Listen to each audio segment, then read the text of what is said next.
آپ کی ہمت کیسے ہوئی میرے گھر رشتہ بھیجنے کی؟ وہ رف سے ہولیے میں اس کے آفس میں کھڑی غصے میں بھی پیاری لگ رہی تھی۔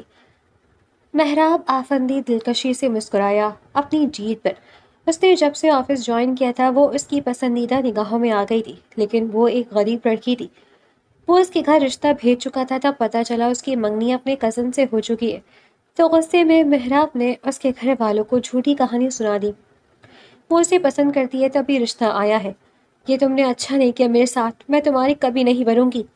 وہ غصے سے جانے لگی کہ اسے دروازہ بند کرتا دیکھ کر وہ خوفزدہ ہوئی۔ کہ کیا کر رہے ہو تم؟ مجبور کر رہی ہو کہ وہ مٹھیاں بھیجتا۔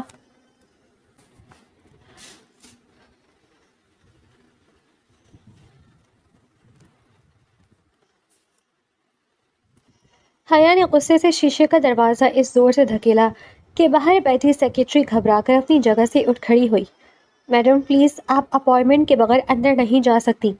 مگر حیا نے جیسے اس کی آواز سنی ہی نہ ہو، تیز قدموں سے چلتی ہوئی وہ سیدھا محراب کے آفس میں داخل ہو گئی۔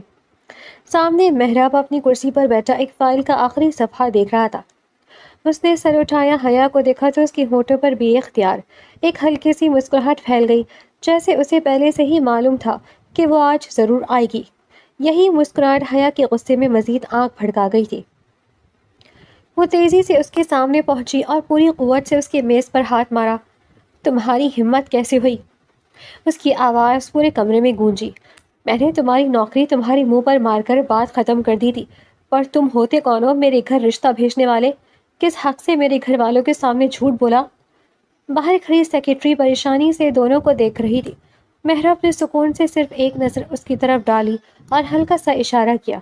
وہ فوراً سر جھکا کر باہر نکل گئی تھی۔ محراب آہستہ سے اپنی کرسی سے اٹھا، اس کے قدم نہایت ٹھہراؤ کے ساتھ دروازے کی طرف بڑھے۔ حیا نے اسے دروازے کا لاک گھماتے دیکھا تو اس کے دل کی دھڑکن ایک لمحے کو رک سی گئی۔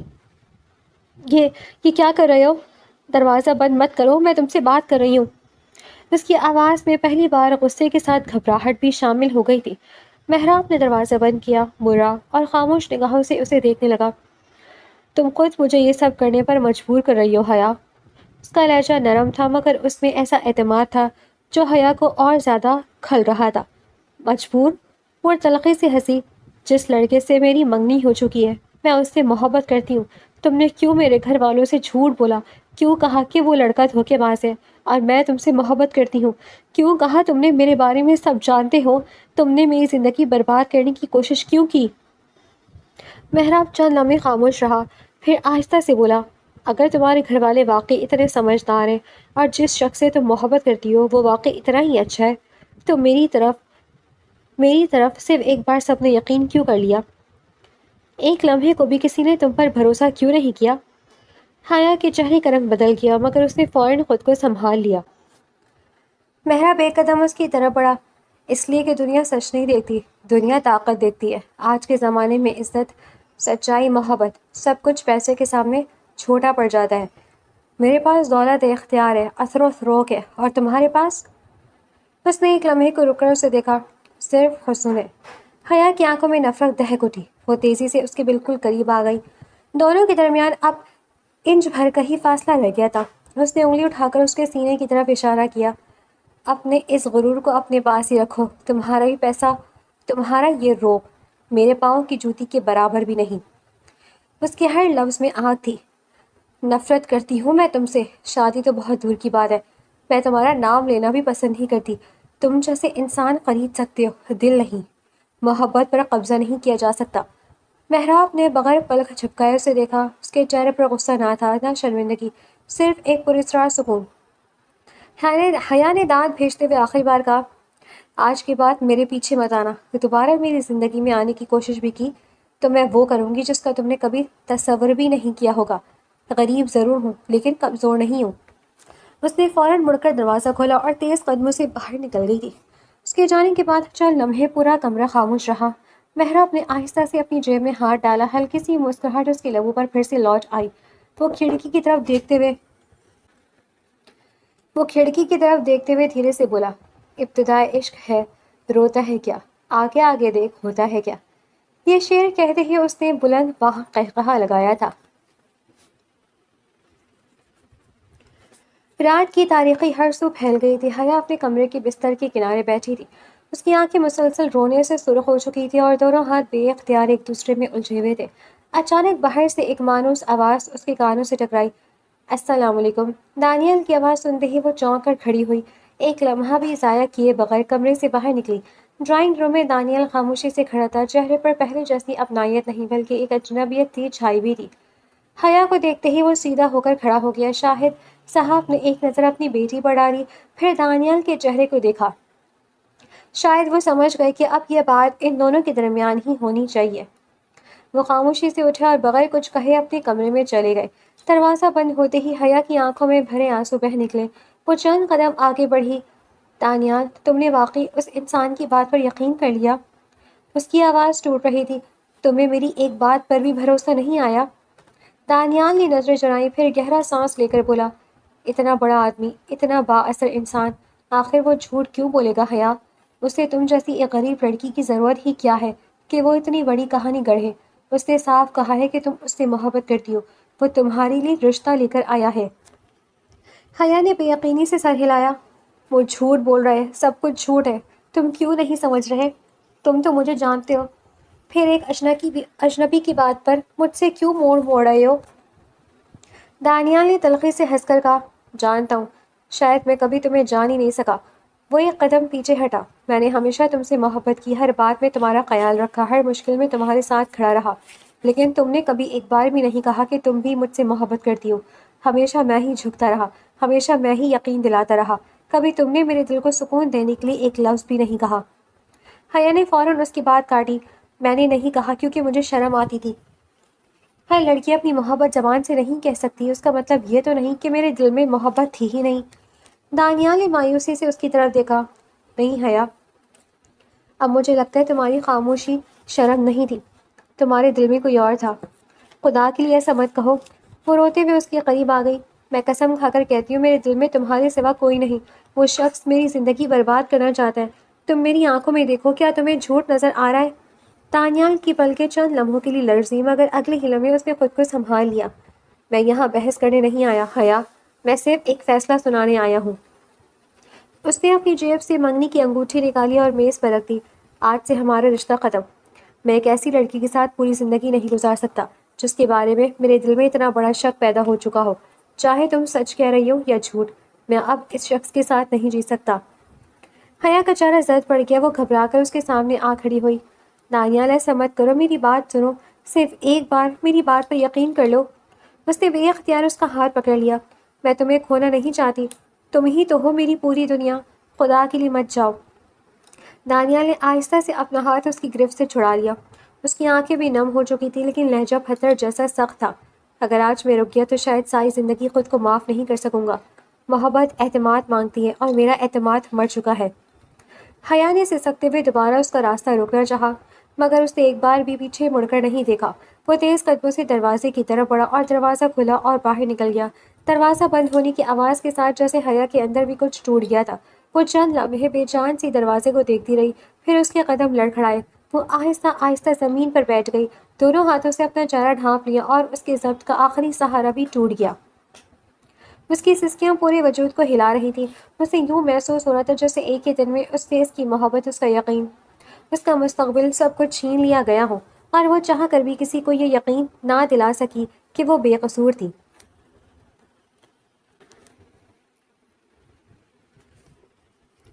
رات قطرہ قطرہ کر کے پگھلتی جا رہی تھی۔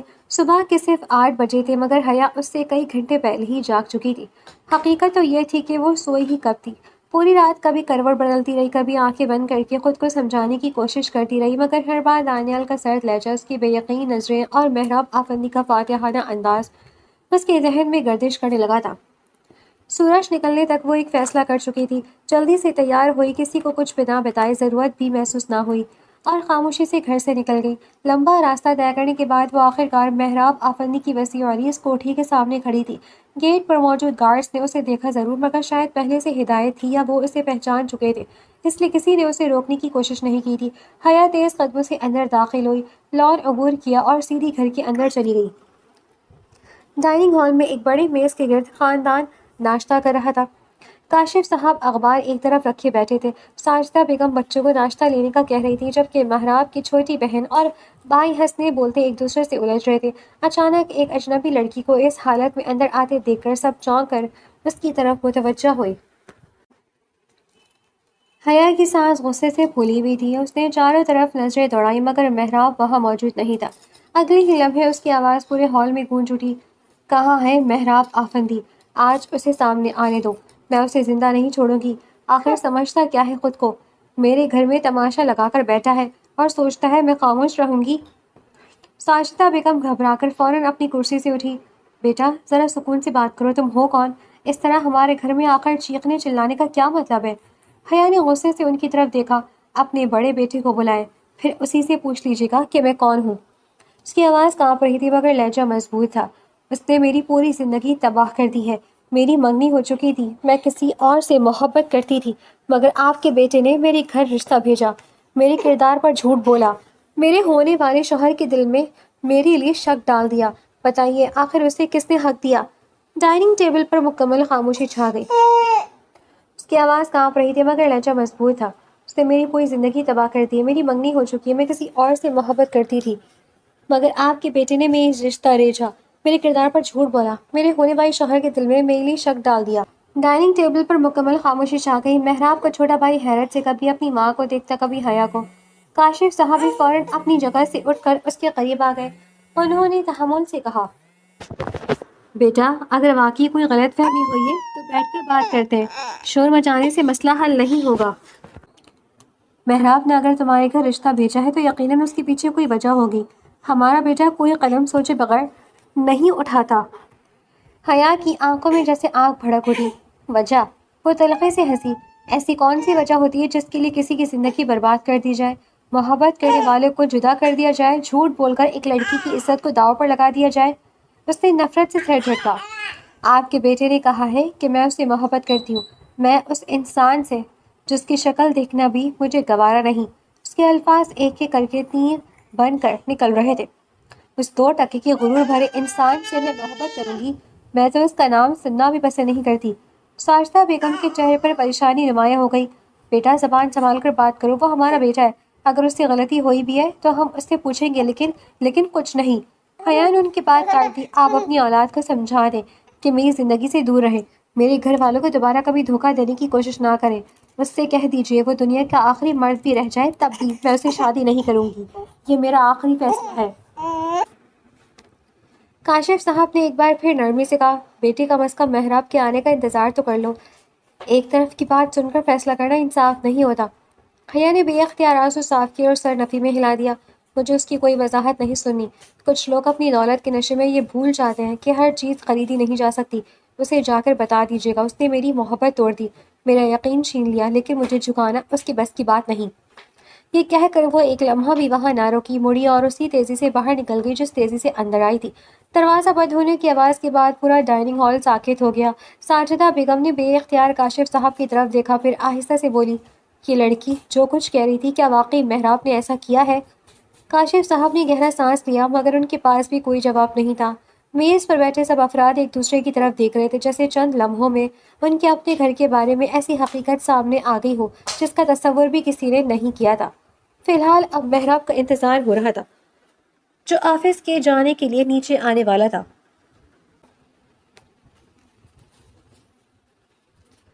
تھوڑی دیر بعد مہراب آفندی مکمل تیاری کے ساتھ سیڑھیاں اترتا ہوا نیچے آیا۔ سیاہ سوٹ، ہاتھ میں گھڑی کی چابی اور چہرے پر ہمیشہ والی سنجیدگی تھی، مگر جیسے ہی اس کی نظر ڈائننگ ٹیبل پر بیٹھی اپنی فیملی پر پڑی، اس کے قدم لمحہ بھر کو سست پڑ گئے۔ سور کی طرح وہاں ہنسی مذاق نہیں تھا، نہ اس کی چھوٹی بہن کسی بات پر ضد کر رہی تھی اور نہ ہی اس کا چھوٹا بھائی شرارتی کر رہا تھا۔ سب غیر معمولی حد تک خاموش تھے۔ مہراب نے سب کو ایک نظر دیکھا، پھر حسب معمول مختصر سے سلام کیا، السلام علیکم۔ سب نے دھیمے لہجے میں جواب دیا مگر ماحول کی سرد مہر چھپ نہ سکی۔ تو خاموشی سے اپنی کرسی پر بیٹھ گیا، پلیٹ اپنی طرف کھینچی اور ناشتہ لینا ہی چاہا تھا کہ کاشف صاحب نے اخبار طے کر کے میز پر رکھ دیا۔ ان کی نظریں سیدھی مہراب پر جم گئی تھی۔ مجھے ایک بات کا جواب دو۔ مہراب نے مڑ سر اٹھایا۔ جی بابا۔ کاشف صاحب کا لہجہ غیر معمولی طور پر سخت تھا۔ کس لڑکی کے گھر تم رشتہ لے کر گئے ہو اور کس کے ماں باپ کو تم نے ایسی کہانیاں سنائی ہیں کہ ان کا گھر ہی اجڑنے کے قریب پہنچ گیا؟ محراب کے ہاتھ وہیں رکے. اس نے چند لمحے خاموشی سے اپنے والد کو دیکھا، پھر قدرے حیرانی سے بولا، آپ کو یہ سب کس نے بتایا؟ جواب دینے سے پہلے ساجدہ بیگم بول اٹھی، جس لڑکی کے گھر تم رشتہ لے کر گئے تھے وہ خود یہاں آ کر ہمیں سب کچھ سنا گئی. ان کے لہجے میں افسوس سے زیادہ ناراضگی تھی. صبح صبح پورے گھر میں کھڑی ہو کر ایسی باتیں کری تھی کہ ہم سب ایک دوسرے کا منہ دیکھتے رہ گئے. محراب کے چہرے پر ایک لمحے کو حیرت ابھری. حیا یہاں آئی تھی؟ اس کے لبوں سے بے اختیار نکلا. اس کے دل میں ایک عجیب سی لہر اٹھی.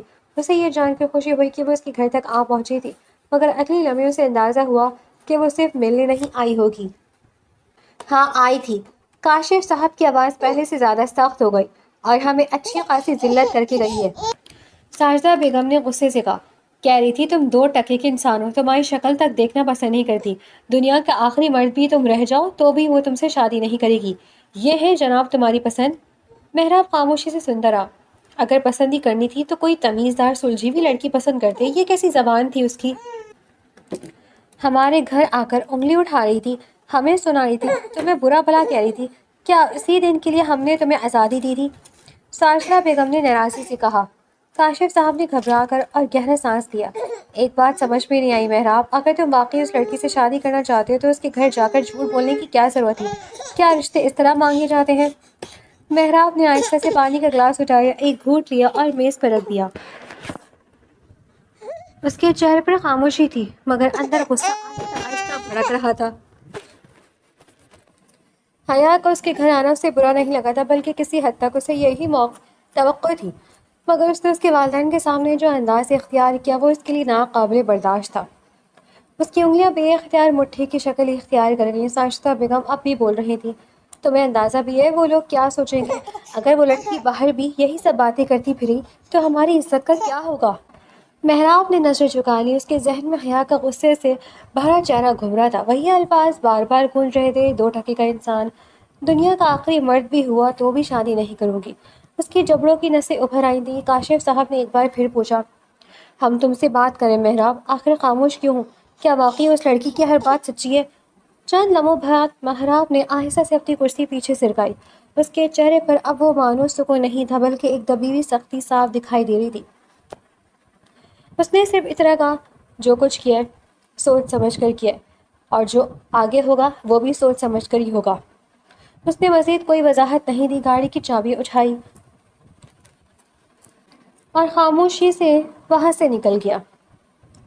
جبکہ ڈائننگ ٹیبل پر بیٹھے سب لوگ اس کی پشت کو دیکھتے رہ گئے. انہیں پہلی بار محسوس ہوا تھا کہ ان کا بیٹا کسی ایسے معاملے میں الجھ چکا ہے جس کا انجام شاید کسی کے حق میں آسان نہیں ہوگا.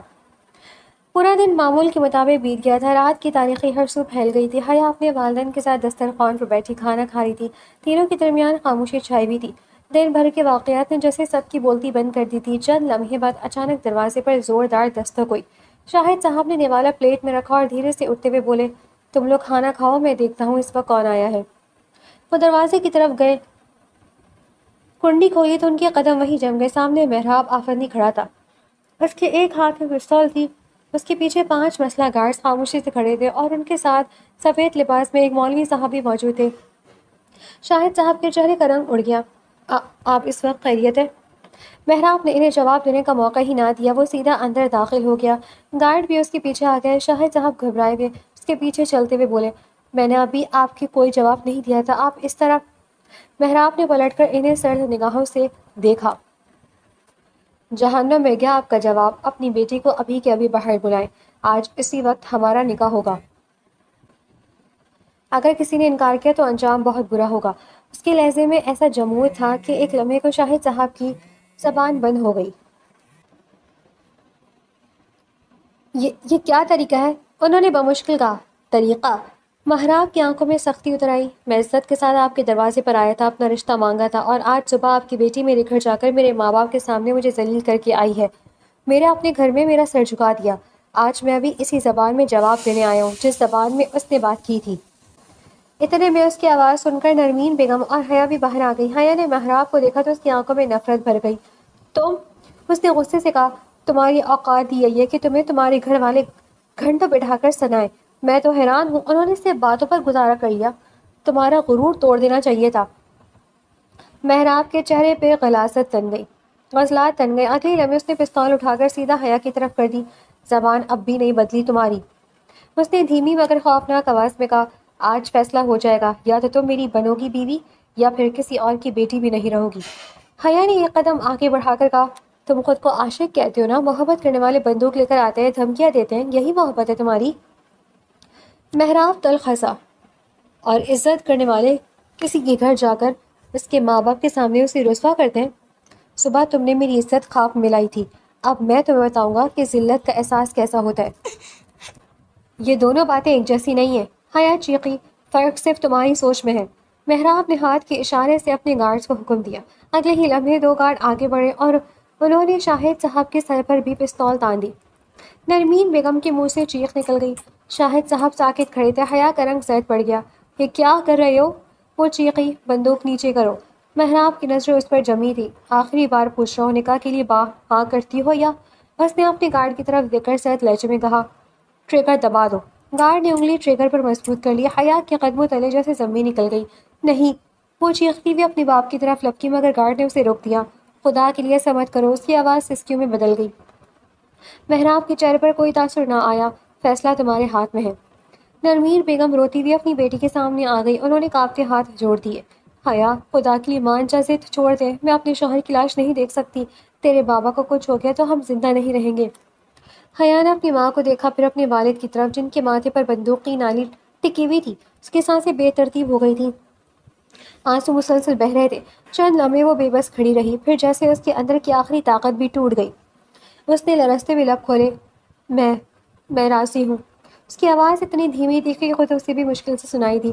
پھر اس نے ذرا بلند آواز میں کہا، میں راضی ہوں، بس بندوقیں نیچے کروا دو، میرے بابا کو کچھ مت کرنا۔ محراب نے چند لمحے اسے دیکھا، پھر خاموشی سے سر ہلایا۔ اس کے اشارے پر گارڈز نے فوراً اپنے ہتھیار نیچے کر لیے۔ حیا نے سکون کا سانس لیا تھا۔ محراب نے ایک نظر سب پر ڈالی، پھر نہایت سپاٹ لہجے میں بولا، مولوی صاحب، نکاح شروع کریں۔ مولوی صاحب نے بے بسی سے اس کی طرف دیکھا، بیٹا میں تمہاری عزت کرتا ہوں، تمہارے خاندان کو بھی جانتا ہوں، مگر یہ جو کچھ ہو رہا ہے یہ درست نہیں۔ نکاح رضامندی سے ہوتا ہے، بندوق کے زور پر نہیں۔ میں اس طرح ان کی بات ابھی پوری بھی نہ ہوئی تھی کہ ایک گارڈ آگے بڑھا اور اس نے پستول کی نال ان کے سر سے لگا دی۔ اپنا کام کرو مولوی صاحب، ضرورت سے زیادہ نصیحت مت کرو، ایسا نہ ہو کہ لڑکی کے باپ کی جگہ آج تمہاری کھوپڑی اڑا دی جائے۔ مولوی صاحب کے ہونٹ خشک ہو گئے۔ انہوں نے لرزتے ہوئے ہاتھ نیچے کر لیے اور خاموشی سے اپنا بیگ کھول دیا۔ حیا وہیں فرش پر بیٹھ گئی تھی۔ آنسو مسلسل اس کے رخساروں پر بہہ رہے تھے، مگر اب وہ رونا بھی جیسے تھک چکی تھی۔ اس کی ماں اس کے قریب بیٹھی اس کے کندھے پر ہاتھ رکھے ہوئے تھی، جبکہ شاہد صاحب بے بس نگاہوں سے اپنی بیٹی کو دیکھ رہے تھے۔ چند لمحوں بعد مولوی صاحب نے نکاح کا فارم نکالا، ضروری خانے بھرتے گئے، پھر سر اٹھا کر شاہد صاحب کی طرف دیکھا، آپ لڑکی کے والد اور ولی ہیں، کیا آپ اس نکاح کی اجازت دیتے ہیں؟ شاہد صاحب نے ایک لمحے کے لیے اپنی بیٹی کی طرف دیکھا۔ ان کی آنکھوں میں شرمندگی، دکھ اور بے بسی ایک ساتھ تیر رہے تھے۔ ان کے ہونٹ ہلے مگر آواز نہ نکلی۔ آخرکار انہوں نے بہت آہستگی سے سر ہاں میں ہلا دیا۔ یہاں رضا کی نہیں، مجبوری کی تھی۔ مولوی صاحب نے گہرا سانس لیا، پھر رخ حیا کی طرف کر لیا۔ ان کی آواز بھی بجھل دی، حیا بنت شاہد احمد، آپ کا نکاح محراب آفندی ولد کاشف آفندی سے مقررہ حق مہر کے عوض کیا جا رہا ہے، کیا آپ کو یہ نکاح قبول ہے؟ حیا نے آہستہ سے سر اٹھایا۔ اس کی نظر سیدھے محراب پر جا ٹھہری۔ وہ چند قدم کے فاصلے پر پوری سنجیدگی سے کھڑا تھا، جیسے یہاں کچھ غیر معمولی ہو ہی نہ رہا ہو۔ حیا کے لب کانپے، تم، اس کی آواز اس کی بدل گئی، تمہیں اللہ کبھی معاف نہیں کرے گا محراب۔ تم نے میری محبت چھینی، میری زندگی چھینی، میرے خواب چھین لیے۔ آج تم میرے باپ کی جان کے بدلے میرا نکاح لے رہے ہو۔ یاد رکھنا، کسی بے بس کی آہ بہت دور تک جاتی ہے۔ محراب نے خاموشی سے اس کی بات سنی۔ اس کے چہرے پر کوئی پیشمانی نہیں تھی، صرف ایک عجیب سی سختی تھی۔ اس نے دھیرے سے کہا، اگر تمہارے دل میں میرے لیے یہی سزا لکھی ہے تو وہ بھی قبول ہے، لیکن ابھی مولوی صاحب جو سوال کر رہے ہیں اس کا جواب دو۔ حیا نے چند لمحے آنکھیں بند رکھی، اس کے آنسو پلکوں سے پھسل کر گود میں گر رہے تھے۔ اسے محسوس ہو رہا تھا جیسے ہر لفظ اس کے وجود کو چیر رہا ہو۔ آخرکار اس نے کانپتے لبوں سے بمشکل کہا، قبول ہے۔ کمرے میں خاموشی چھا گئی۔ مولوی صاحب نے رسم کے مطابق دوبارہ سوال دہرایا، حیا بنت شاہد احمد، کیا آپ کو یہ نکاح قبول ہے؟ حیا نے اس بار بھی آنکھیں بند رکھی، قبول ہے۔ تیسری مرتبہ سوال کیا گیا۔ اس نے اپنے ہاتھ مضبوطی سے بھینچ لیے، جیسے خود کو ٹوٹنے سے روک رہی ہو، پھر بہت دھیمی آواز میں بولی، قبول ہے۔ مولوی صاحب نے نظریں جھکا لی، پھر انہوں نے محراب کی طرف رخ کیا۔ محراب آفندی ولد کاشف آفندی، آپ کا نکاح حیا بنت شاہد احمد سے مقررہ حق مہر کے عوض کیا جا رہا ہے، کیا آپ کو یہ نکاح قبول ہے؟ محراب نے بغیر کسی ہچکچاہٹ کے سیدھی نظر مولوی صاحب پر رکھتے ہوئے جواب دیا، قبول ہے۔ مولوی صاحب نے دوسری بار سوال دہرایا، کیا آپ کو یہ نکاح قبول ہے؟ محراب کا لہجہ پہلے جیسا ہی مضبوط اور سنجیدہ تھا۔ قبول ہے۔ تیسری مرتبہ سوال ہوا تو اس نے ایک لمحے کے لیے حیا کی طرف دیکھا، پھر واضح آواز سے بولا، قبول ہے۔ مولوی صاحب نے کاغذات بند کرتے ہوئے نہایت بھوجل دل سے نکاح نامہ مکمل ہونے کا اعلان کیا، مگر کمرے میں موجود کسی شخص کے چہرے پر خوشی کا ایک بھی رنگ نہ تھا۔ ایک طرف محراب خاموش کھڑا تھا اور دوسری طرف حیا یوں بیٹھی تھی جیسے اس کے اندر کی تمام طاقت، تمام امید اور تمام روشنی ایک ہی لمحے میں اس سے چھین لی گئی ہو۔ نکاح کے فوراً بعد وہ اسی لیے گاڑی کی طرف بڑھ گیا تھا۔ اس کے ماں باپ نے کچھ نہیں کہا تھا، بس خاموشی سے سر جھکا لیا تھا۔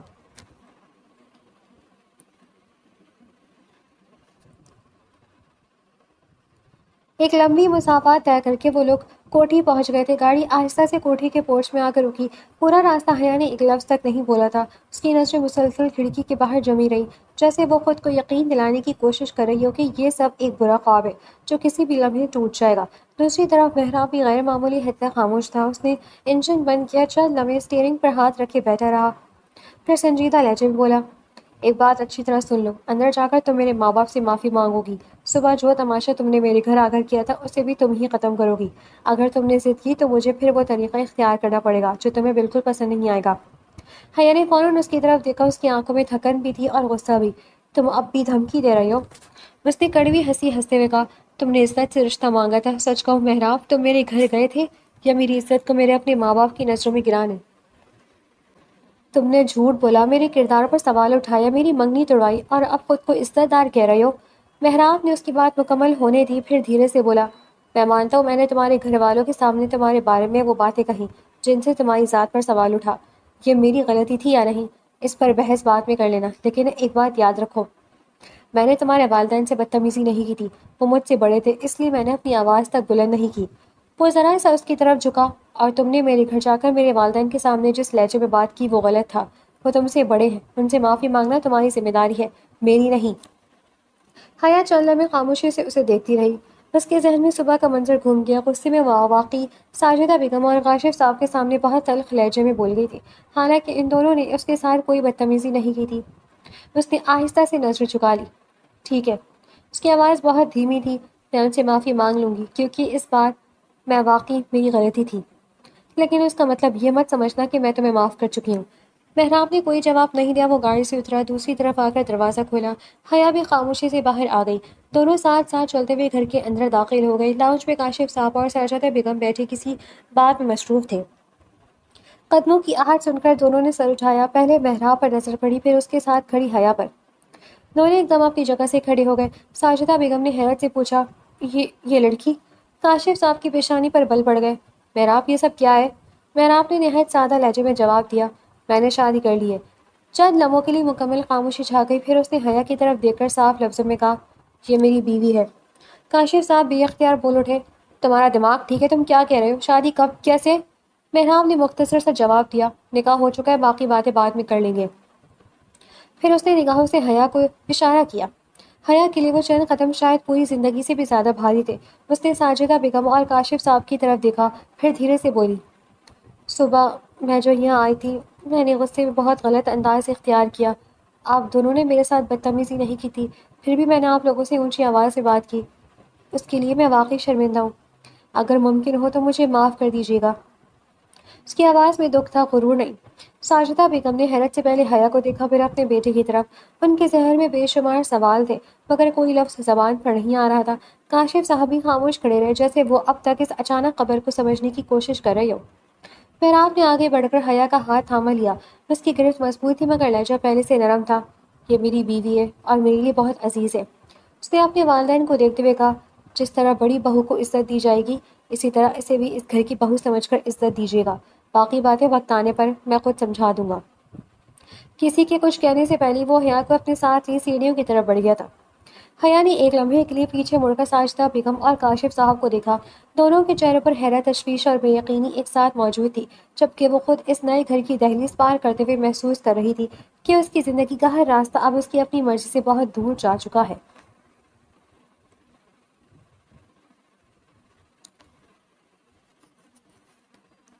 وہ اسے اپنے کمرے میں لے آیا تھا۔ کمرے کا دروازہ بند ہوتی حیا نے غصے سے اپنا ہاتھ محراب کی گرفت سے ایک جھٹکے سے چھڑا لیا۔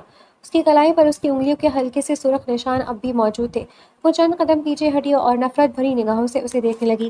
یہ مت سمجھنا کہ میں نے تمہاری ماں باپ سے معافی مانگ لی ہے تو تم جیت گئے ہو۔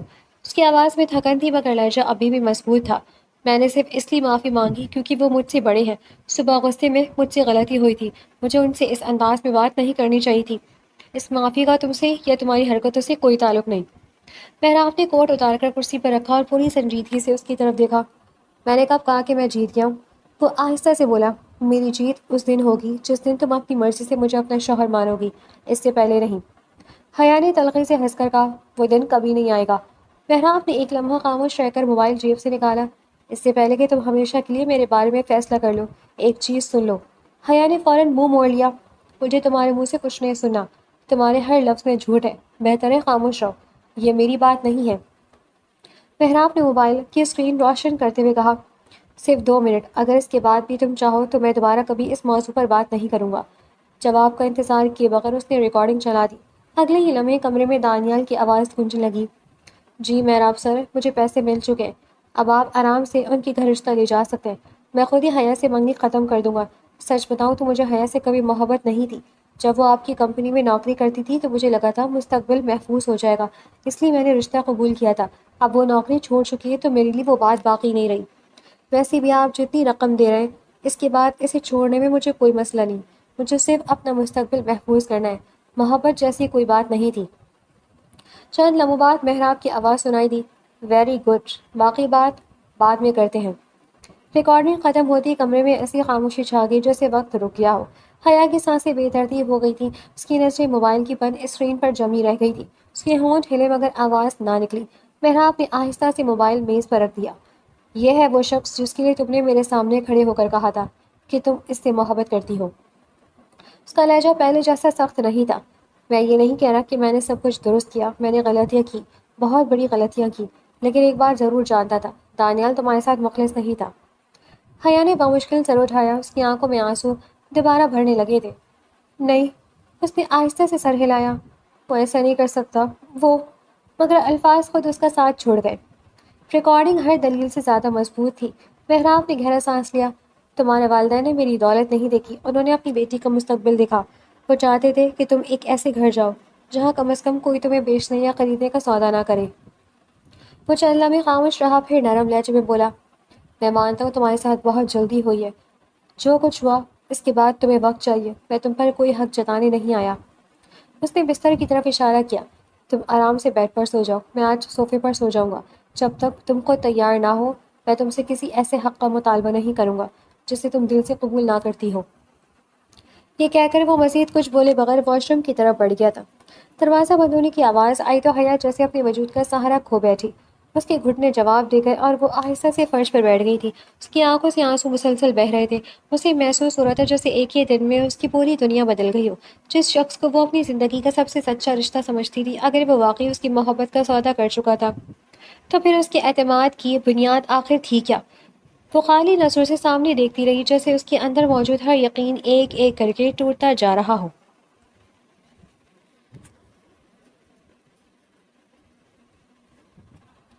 رات قطرہ قطرہ کر کے پگھلتی چلی گئی تھی۔ اگلی صبح کا سورج پوری آب و تاب سے روشن ہوا تھا۔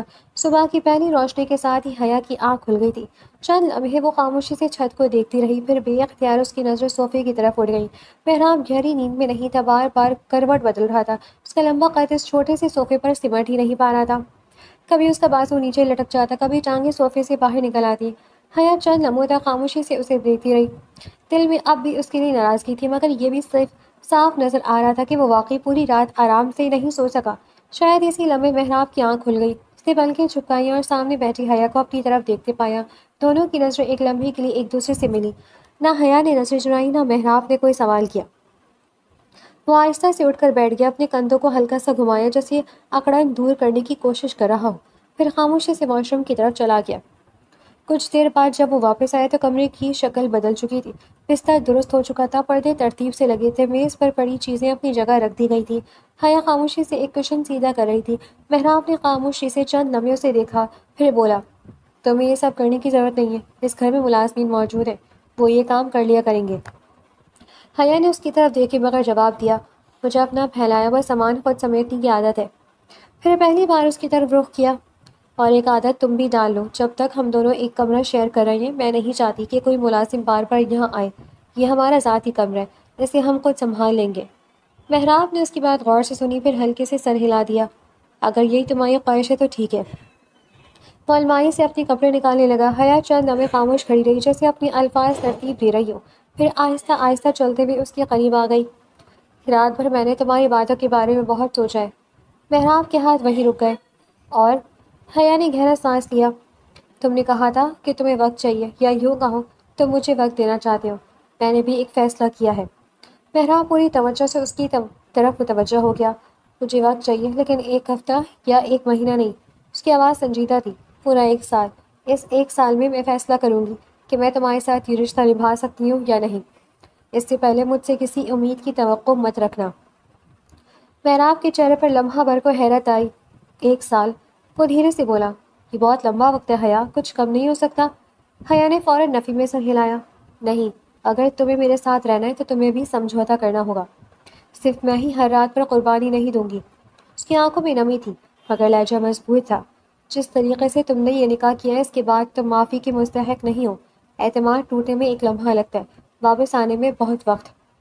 محراب چند لمحے خاموش کھڑا رہا، پھر اس نے دھیرے سے مسکرا کر کہا. ٹھیک ہے، ایک سال ہی صحیح، میں انتظار کر لوں گا. پھر اس نے اپنے کندھے پر ہاتھ رکھا اور ہلکی سی تکلیف بھرے انداز میں بولا. لیکن ایک درخواست ہے. حیا نے سوالیہ نظروں سے اسے دیکھا. میں دوبارہ اس صوفے پر نہیں سو سکتا. سچ کہوں تو پوری کمر جواب دی گئی ہے. اگر ایک ہفتہ بھی وہاں سوئے تو شاید سیدھا اسپتال جانا پڑے. پہلی بار حیا کے ہونٹوں پر بہت ہلکی سی بے اختیار مسکراہٹ آئی، مگر اگلے ہی لمحے اس نے خود کو سنبھال لیا. بیچ بہت بڑا ہے، اس نے سنجیدگی سے کہا. ہم دونوں اسی پر سوئیں گے، لیکن درمیان میں واضح فاصلہ ہوگا. تم اپنی حد میں رہو گے، میں اپنی حد میں. اگر تم نے اس حد کو توڑنے کی کوشش کی تو ہمارا یہ ایک سال اسی دن ختم سمجھنا. محراب نے فوراً سر ہلا دیا. منظور ہے. اس کے چہرے پر اطمینان صاف جھلک رہا تھا. یہ خوشی اس بات کی نہیں تھی کہ سب کچھ ٹھیک ہو گیا ہے، بلکہ اس بات کی تھی کہ حیا نے اس رشتے کو مکمل طور پر رد نہیں کیا تھا. اس نے کم از کم ایک موقع دینے کا فیصلہ تو کیا تھا، اور محراب کے لیے فی الحال یہی ایک امید کافی تھی.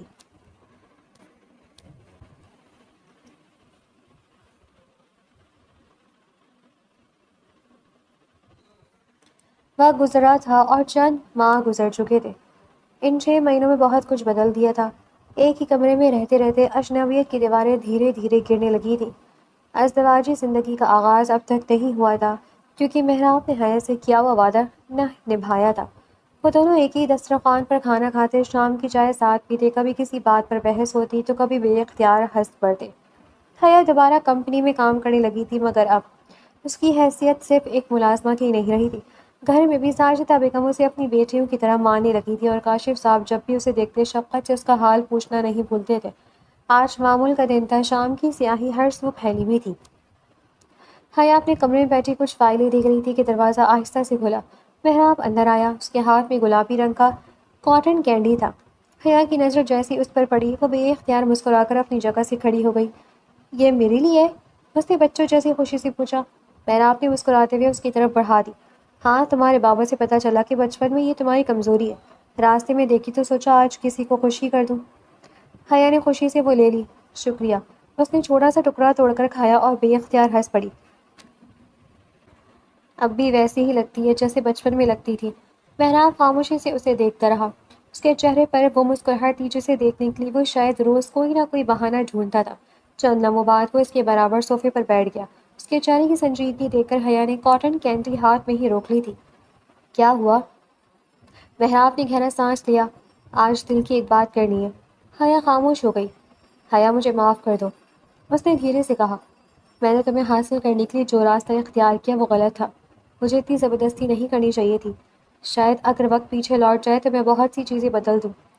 حیا کی نظر اس کے چہرے پر جم گئی. محراب کی آواز میں پہلی بار ایسا پچھتاوا تھا جو الفاظ سے زیادہ آنکھوں میں نظر آ رہا تھا. وہ دھیرے سے بولا. ان 6 مہینوں میں نے تمہیں بہت قریب سے جانا ہے. تم صرف خوبصورت نہیں ہو، تمہارا دل بھی بہت خوبصورت ہے. تم اپنے ماں باپ کے لیے جیتی ہو، میرے گھر والوں کا خیال رکھتی ہو، دوسروں کی عزت کرنا جانتی ہو. اور ایک بات آج بھی سچ کہوں گا. وہ ہلکا سا مسکرا دیا. تمہاری شادی دانیال جیسے انسان سے کبھی نہیں ہونی چاہیے تھی. وہ تمہارے قابل ہی نہیں تھا. حیا خاموشی سے سنتی رہی. محراب نے اس کی طرف دیکھ کر کہا، اگر تم مجھے ایک موقع دو، صرف ایک سچا موقع، تو میں وعدہ کرتا ہوں میں ایسا شوہر بننے کی کوشش کروں گا جس پر تمہیں کبھی شرمندگی نہ ہو، تمہاری حفاظت بھی کروں گا، تمہاری عزت بھی، اور تم سے محبت بھی۔ حیا نے آہستہ سے نظر جھکا لی۔ میں نے تم سے 1 سال مانگا تھا۔ اس کی آواز نرم تھی، اور میں اپنی بات سے نہیں پھروں گی۔ 1 سال مکمل ہونے کے بعد ہی میں اس رشتے کو مکمل طور پر قبول کروں گی۔ مجھے اب بھی وقت چاہیے، کچھ زخم بھر گئے ہیں، کچھ ابھی باقی ہیں۔ محراب نے فوراً سر ہلا دیا، مجھے تمہارے فیصلے سے کوئی شکایت نہیں۔ پھر اس نے ہلکے سے اس کا ہاتھ اپنے ہاتھ میں لے لیا۔ بس ایک بات کا وعدہ کر دو۔ اس کی آواز میں پہلی بار بے بسی جھلکی۔ مجھے چھوڑ کر کبھی مت جانا۔ اب شاید مجھ میں اتنی ہمت نہیں رہی کہ دوبارہ تمہیں کھو سکوں۔ تم میری زندگی کا سب سے اہم حصہ بن چکی ہو۔ حیا نے اس کی آنکھوں میں دیکھا، وہاں ضد نہیں تھی، حکم نہیں تھا، صرف ایک سچا خوف تھا۔ وہ آہستہ آہستہ اس کے قریب سرک آئی اور اپنا سر اس کے سینے سے ٹکا دیا۔ محراب کی سانسیں جیسے ایک لمحے کو رک سی گئی تھی۔ پھر حیا نے دھیرے سے کہا، یہ 1 سال تمہارا امتحان بھی ہے اور میرا بھی۔ جب یہ وقت پورا ہوگا میں اپنی مرضی سے اپنی پوری زندگی تمہارے حوالے کر دوں گی، لیکن ابھی نہیں۔ محراب نے اس کے سر پر نہایت نرمی سے ہاتھ رکھا۔ مجھے انتظار قبول ہے، بس تم میرا ساتھ نہ چھوڑنا۔ حیا نے ہلکی سی مسکراہٹ کے ساتھ جواب دیا، اب تم سے میرے شوہر نہیں، میرے لیے ایک ذمہ داری بھی ہو، ایک اعتماد بھی، اور شاید ایک امید بھی۔ لیکن یاد رکھنا، محبت صرف حاصل کرنے کا نام نہیں، اسے ہر روز اپنے کردار سے ثابت بھی کرنا پڑتا ہے۔ محراب کی آنکھوں میں نمی تیر گئی، اور اس نے آہستہ سے کہا، پھر میں ہر دن یہ ثابت کروں گا۔ کمرے میں خاموشی پھیل گئی، مگر اس خاموشی میں اب اجنبیت نہیں تھی، اعتماد کی پہلی کرن تھی، اور شاید زندگی کا سب سے بڑا سبق بھی یہی تھا کہ محبت کبھی بھی جبر سے نہیں جیتی جاتی، بلکہ صبر، احترام، سچی توبہ اور مسلسل اچھے کردار سے۔ ایک ٹوٹا ہوا دل بھی دوبارہ اعتماد کرنا سیکھ سکتا ہے۔